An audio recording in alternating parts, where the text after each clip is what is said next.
Beyond being a programming language, Python comes with a powerful and broad standard library. Part of the Python philosophy is batteries included, meaning that you can use Python for many complex, real-world tasks out of the box, with no need to install third-party packages. This is not only extremely convenient, but it means that it's easier to get started learning Python using interesting, engaging examples, something we aim for in this course.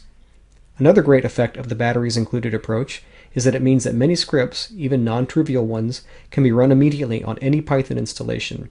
This removes a common, annoying barrier to installing software that you face with some languages.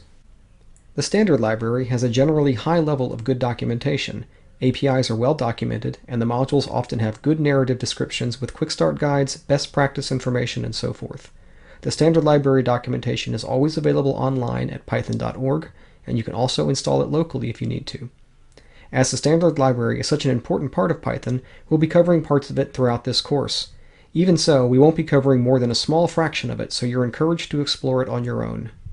Finally, no description of Python would be complete without mentioning that, to many people, Python represents a philosophy for writing code. Principles of clarity and readability are part of what it means to write correct, or Pythonic, code. It's not always clear what Pythonic means in all circumstances, and sometimes there may be no single correct way to write something.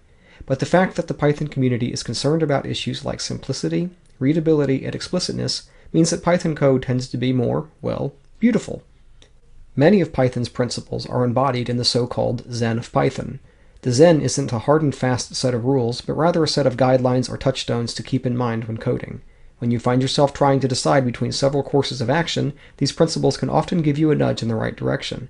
We'll be highlighting elements of the Zen of Python throughout this course. We think Python is a great language, and we're excited to help you get started with it. By the time you get through this course, you will be able to write substantial Python programs, and you'll be able to read even more complex ones. More importantly, you'll have the foundation you need to go out and discover all the more advanced topics in the language, and hopefully we'll get you excited enough about Python to do so. Python is a big language with a huge ecosystem of software built in and around it, and it can be a real adventure to discover everything it has to offer. So, welcome to Python. We'll see you in the next module.